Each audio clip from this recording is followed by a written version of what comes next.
Tuan muda, bagaimana perasaan Anda setelah datang jauh-jauh ke sini? Sebuah suara tua terdengar dari belakangnya. Qin Mu berbalik, membungkuk, dan berkata, leluhur. Orang yang datang adalah leluhur muda itu. Meskipun tampak muda, suaranya terdengar sangat tua. Ia tersenyum dan berkata, tidak perlu sopan. Qin Mu menenangkan diri dan berkata, saya telah berjalan-jalan dan melihat situasi di negara bagian Yankang. Hal itu sangat mengejutkan saya dan membuat saya merasa sangat gelisah. Tuan muda itu menjadi tertarik dan melangkah maju, oh, ceritakan padaku tentang itu. Qin Mu mengikuti jejaknya, sambil berbicara sambil berjalan, dan berkata, saat aku berjalan, aku melihat kerajaan Yankang sedang berkembang pesat. Dao dan sihir begitu kuat, dan kehidupan sehari-hari rakyatnya pun berubah setiap harinya.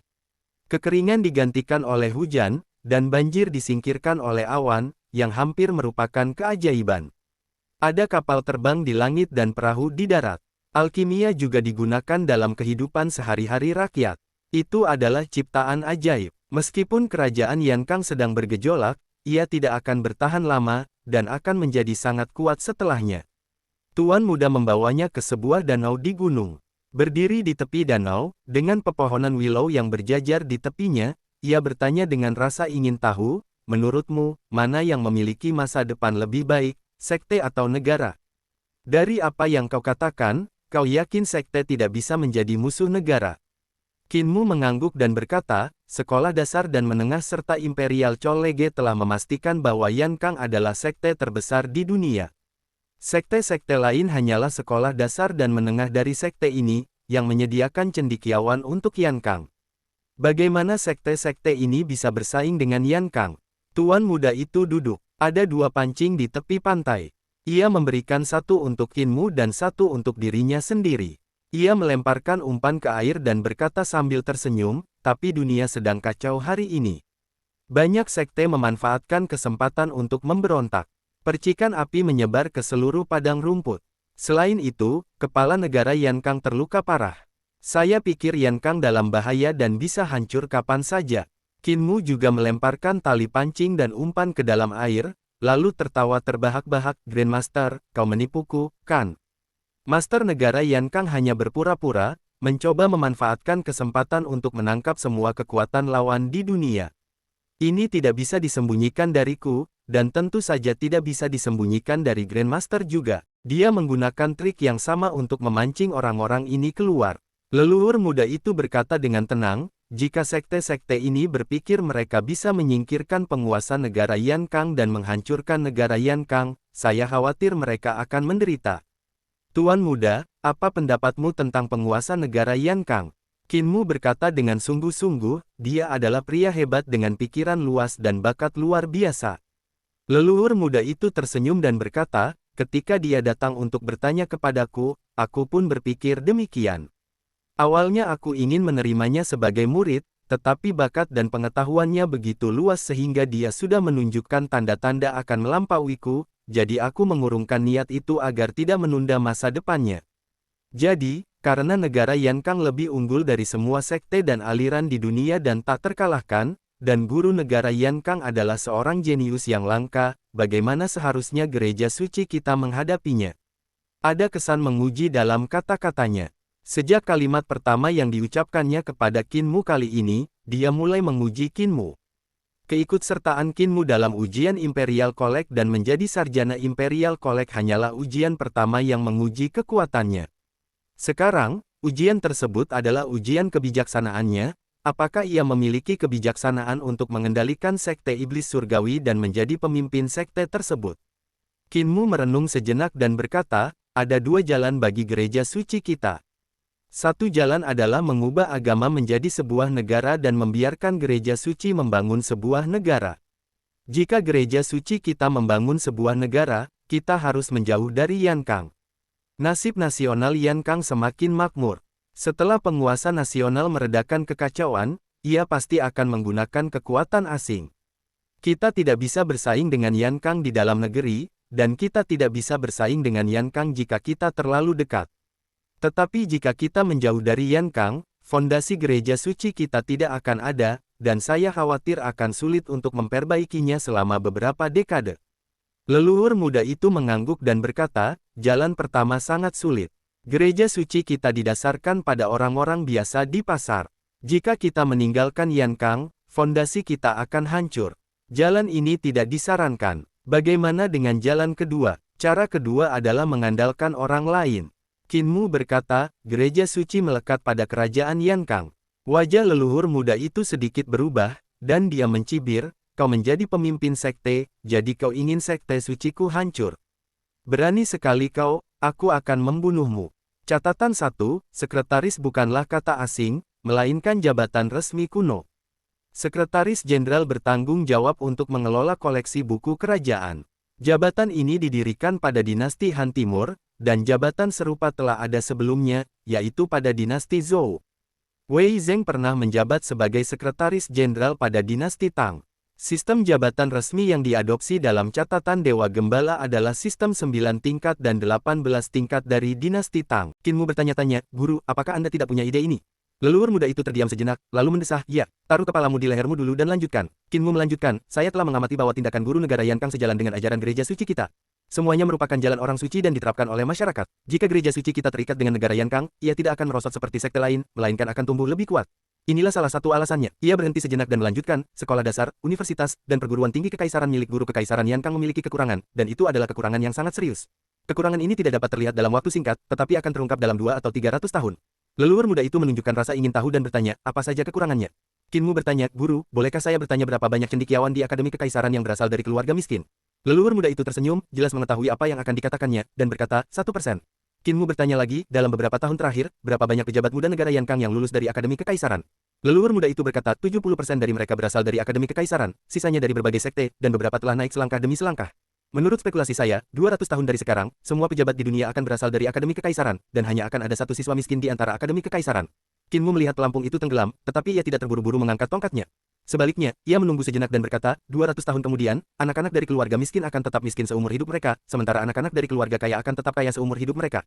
Kebencian rakyat akan menumpuk seiring waktu dan pasti akan meledak. Keluarga-keluarga kaya akan memanfaatkan kesempatan ini untuk memulai pemberontakan dan menggulingkan pemerintahan. Saat itulah gereja suciku akan menyatukan dunia. Tak seorang pun dapat melawan atau menghentikannya. Ia mengangkat pancingnya dan seekor ikan besar pun terpancing. Namun, ikan itu sangat kuat dan tali pancingnya putus dengan keras. Ikan besar itu pun menyelam ke dalam air dan menghilang. Leluhur muda itu mencibir dan berkata, kau ingin memberontak dan menempatkan agama suciku dalam posisi yang tidak adil. Aku akan memenggal kepalamu. Qin Mu terdiam sejenak, lalu berkata, Grandmaster, berhentilah membuat masalah. Leluhur muda itu terdiam. Ia juga menangkap seekor ikan, tetapi ikannya kecil. Ia menangkapnya dengan satu pancing dan berkata, baiklah, mari kita mulai. 200 tahun kemudian, kau akan menjadikan gereja suci sebagai kerajaan Yankang yang baru. Apa yang terjadi selanjutnya? Sebuah perang besar akan menghancurkan keluarga-keluarga bangsawan asli. Kemudian 200 tahun kemudian, keluarga-keluarga bangsawan baru akan terbentuk, dan seseorang akan datang untuk menggulingkan kekuasaan gereja suciku. Bagaimana kau menyelesaikan masalah ini? Qin Mu tertegun sejenak, lalu menggelengkan kepala dan berkata, saya belum mempertimbangkan apa yang akan terjadi 200 tahun kemudian. Mohon pencerahannya, guru. Leluhur muda itu mematahkan dahan pohon willow, memasukkan benang ke dalam ikan, lalu berdiri dan berkata, aku tidak bisa melihat apa yang akan terjadi 200 tahun kemudian. Pemimpin muda, kau masih sangat muda, tetapi kau bisa melihat 200 tahun kemudian. Kau sudah menjadi pemimpin yang berkualitas. Kau telah lulus ujian. Pikiranku berbeda darimu. Aku sedang memikirkan ajaran agama suciku. Hati Qin Mu sedikit terguncang, dan dia menatap pria tua muda itu. Leluhur muda itu berkata dengan santai, jalan para orang suci tidak berbeda dengan kehidupan sehari-hari rakyat jelata. Siapapun yang berbeda adalah seorang bidah. Bertindak sesuai kodrat dan membiarkan kodrat berjalan sebagaimana mestinya disebut jalan. Ketika guru negara Yankang naik tahta, saya merasakan ambisinya. Beliau datang bertanya kepada saya, dan saya menyampaikan kalimat ini dari Sutra Agung Yutianmo. Apa yang beliau lakukan sekarang adalah apa yang beliau katakan. Qin Mu terkejut dan membungkuk, berkata, leluhur itu bijaksana dan telah menjadi orang suci. Anda ingin menjadikan Yankang sebagai agama suci melalui pengaruh halus. Jika Yankang dapat mencapai jalan seorang suci, maka Yankang akan menjadi agama suci surgawi. Leluhur muda itu menggelengkan kepala dan berkata, negara Yankang dan guru negara tidak dapat mencapai jalan seorang suci, begitu pula aku. Seperti yang kau katakan, kekuasaan dan sumber daya akan dikuasai oleh keluarga bangsawan dalam 200 tahun, dan yang miskin akan semakin miskin dan yang kaya akan semakin kaya. Ini bukan jalan seorang suci dari sekte Tianshengku. Aku ingin memengaruhi guru negara Yankang dan negara Yankang, tetapi sekarang tampaknya aku telah gagal. Aku sudah tua, dan beban ini dilimpahkan kepadamu. Yang terbaik yang bisa kulakukan untukmu adalah mengambil alih kendali untukmu selama beberapa tahun.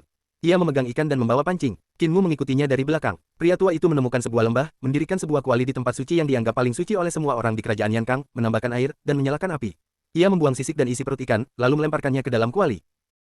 Leluhur muda itu memandangi air di dalam panci, mengambil beberapa bumbu dari lengan bajunya, menaburkannya ke dalam panci, dan berkata, tunggu beberapa bulan lagi, dan aku akan mengundurkan diri dari jabatanku sebagai pendeta kepala. Aku sudah tua, dan aku ingin berkelana di tahun-tahun terakhir ini. Ada banyak tempat di dunia ini yang belum pernah kukunjungi, dan aku akan mewariskan gereja suci kepadamu. Setelah mengundurkan diri, aku akan mengadakan upacara penobatan, dan aku ingin melihatmu menjadi pemimpin gereja suci dengan mata kepalaku sendiri. Qin Mu sedikit malu dan berkata, aku masih di alam 5 cahaya. Apakah terlalu dini untuk mengambil alih gereja suci sekarang? Aku akan kesulitan meyakinkan orang-orang. Tuan muda itu memberi isyarat agar dia duduk, dan Qin Mu duduk bersila di depan panci seperti dia, mengendus aroma sup ikan. Leluhur muda itu berkata, agama suci sebenarnya cukup tersebar, 360 kepala aula tersebar di mana-mana, dan para pengikutnya tersebar di seluruh Yankang. Bahkan para tetua dan raja surgawi pun sulit untuk bersatu. Kau bisa saja menjadi pemimpin yang tidak ikut campur. Jika itu tidak berhasil, aku masih hidup, kan? Selama aku hidup, tidak ada yang berani menyentuhmu, bahkan kepala kekaisaran Yankang sekalipun. Hati Qin Mu sedikit tergerak, dan dia bertanya dengan ragu-ragu, guru nasional Yankang pasti ingin mengendalikan gereja suci saya, kan? Tentu saja, tapi kamu bisa meyakinkannya. Leluhur muda itu mencicipi sup ikan dan merasa kurang matang, jadi ia terus menambahkan api dan berkata, kau harus tahu bahwa kau masih muda dan kultivasimu masih rendah, jadi dia tidak akan menganggapmu serius. Dia akan berpikir bahwa dia bisa mengendalikanmu.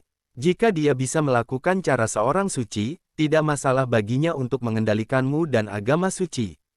Jika dia tidak bisa, kau bisa menggantikannya. Dia tampaknya berbicara tentang masalah sepele, tetapi masalah ini ternyata menjadi peristiwa besar yang mengubah dinasti. Qin Mu mencicipi sup ikan itu dan menganggapnya lezat dan menyegarkan, dan dia tidak dapat menahan diri untuk berseru memuji. Tiba-tiba, ia teringat sesuatu dan buru-buru bertanya, Grandmaster, apakah ada kekurangan keterampilan dalam Sutra Iblis Agung Yutian? Saya telah mempelajari dan merenungkan Sutra Iblis Agung Yutian akhir-akhir ini, tetapi saya belum menemukan keterampilan yang dapat menyatukan semua metode dalam Sutra Iblis Agung Yutian. Tuan muda itu mengulurkan tangannya ke udara dan mengambil 2 mangkuk serta 1 sendok entah dari mana. Qin Mu mengambil mangkuk dan sendok itu, lalu mulai menyajikan sup. Baru saja, leluhur muda itu meraih ke udara. Sihir semacam ini tercatat dalam Sutra Dayutianmo. Ini disebut teknik gerakan 5 hantu. Teknik ini dapat mencuri barang dari jarak jauh tanpa disadari. Keahlian terpadu kitab suci Iblis Yutian Agung hanya diwariskan kepada sang guru, dan diwariskan dari generasi ke generasi oleh sang guru suci. Leluhur muda itu menyesap sup ikan, menghela napas lega, dan berkata, isi Sutra Agung Yutianmo dapat diwariskan, tetapi teknik penyatuan agung hanya dapat dipraktikkan oleh pemimpin. Ketika kau naik tahta dan menjadi pemimpin suci, Li Tianxing akan mewariskannya kepadamu. Qin Mu tercengang. Bukankah mantan pemimpin Li Tianxing sudah mati? Dilihat dari nada bicara tuan muda itu, Li Tianxing tampaknya masih hidup. Ia meminum sup ikan itu dan merasa semakin segar. Ia segera bertanya, Tuan, ikan apa ini? Leluhur muda itu berkata, energi 9 naga berkumpul di sini untuk membentuk danau ini. Ikan ini menyerap energi naga, sehingga disebut ikan mas krucian 9 naga. Ikan ini memiliki tulang yang keras dan daging yang sedikit. Ikan ini hanya bisa digunakan untuk membuat sup, tetapi rasanya sangat lezat. Qin Mu berpikir sejenak, Tuan, apakah Anda ingin saya menjadi ikan mas krucian 9 naga yang bertulang keras? Tuan muda itu melotot padanya dan berkata, apa kau terlalu banyak berpikir? Kenapa kau ingin jadi ikan? Apa salahnya jadi manusia? Apa kau ingin dijadikan sup? Aku hanya rakus, jadi aku membawamu ke sini untuk minum sup ikan. Qin Mu merasa malu. Sepertinya lelaki tua itu memang rakus dan hanya ingin minum sup ikan.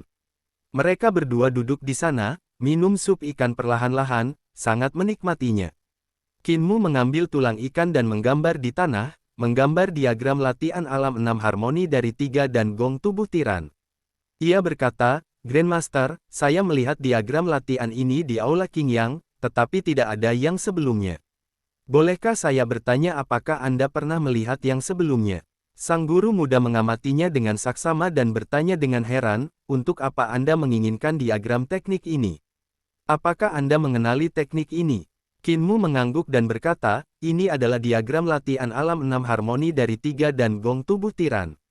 Leluhur muda itu tampak aneh, bahkan aku tidak tahu ini adalah tiga dan gong tubuh tiran, siapa yang memberitahumu? Kepala desa mengatakan demikian. Leluhur muda itu tertegun, dan dipenuhi haru, orang tua ini masih lebih baik dariku.